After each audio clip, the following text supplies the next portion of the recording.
Siperian kaukolämpötyömaille venttiilejä vievän Högforsin pitäisi löytää uusia asiakkaita tasoittaakseen kysynnän kausivaihtelua ja välttääkseen jokavuotiset lomautukset. Myyntitiimi lähtee kaasualan messuille Pietariin. Me ei olla oikeastaan kaasualalla hirveästi tähän asti oltu, että se on vähän sellainen uusi markkina-avaus tavallaan ja meillä on uusi tuote, mikä me sen lanseerataan. Kaupankäynti Venäjälle on aivan omanlaistaan hommaa. Venäläinen ostajat, ne ei heti ottaa mitään uutta tuotetta. Ne tutkivat paljon, sitten ne kyselevät kaikenlaista. Ne haluavat käydä tehtaalla. Se on se luottamus. Yleensä se on sitä, että ensin neuvotellaan, sen jälkeen mennään syömään, istutaan iltaa, jutellaan niitä näitä, opitaan tuntemaan. Se on se kaikista tärkein. Siinä täytyy vähän antaa itsestään vähän enemmän kuin pelkästään hinnat ja toimitusajat ja tekniset argumentit. Venäjä on siinä mielessä arvaamaton maa, että voi tapahtua mitä vaan. Mä haluaisin, että me tultaisiin perjantaina messulta takaisin ja meillä olisi iso kysely takataskussa ja sitten ei muuta kuin töitä tekemään ja myymään. Märkä uni niin sanotusti.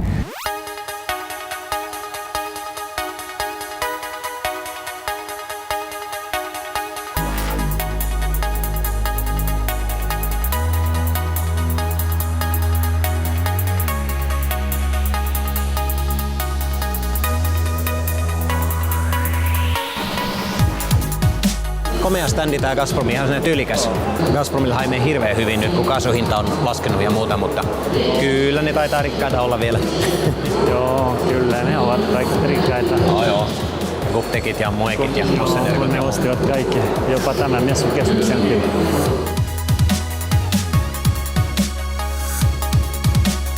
Hello there. How are you? Remember me? I do remember. Yes. You cost me money. Yeah. Messut lähtevät käyntiin mukavasti, mutta helpporasti tämä ei ole. There is a market, but you need the right people, patience. It's a lot of paperwork, so you get a lot of headaches. It's a manufacturer of quality products. Not necessarily the cheapest, but that's not what they want to do. Russia takes more time, but there are big projects, there is money. So what else do you want? Patrik tuo Högforsin nimeä ja osaamista esiin myös messujen ulkopuolella kaasualan seminaarissa. И здесь, конечно, очень важно, чтобы клиент, который обращался к нашему официальному дистрибьютору, мог бы быть 100% уверен в том, что вот это настоящее изделие, это настоящее финское изделие, это не какая-то там подделка.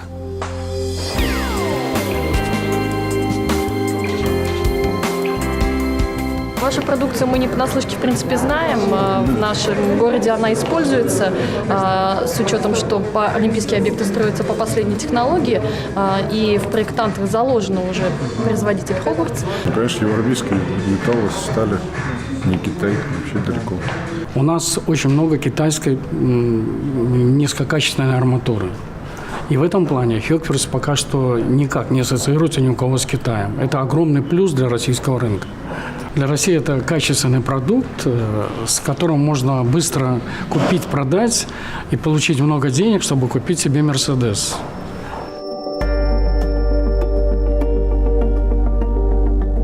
No afton. Hur har ni det? Jo, precis. Ja, här är nog allt okej. Vi kom nog fram helskinnade och det där. De ska ju fara och äta och sen fredagen är nu mässa och sen kommer vi hem någon gång kanske 8:30 eller något sånt på fredag.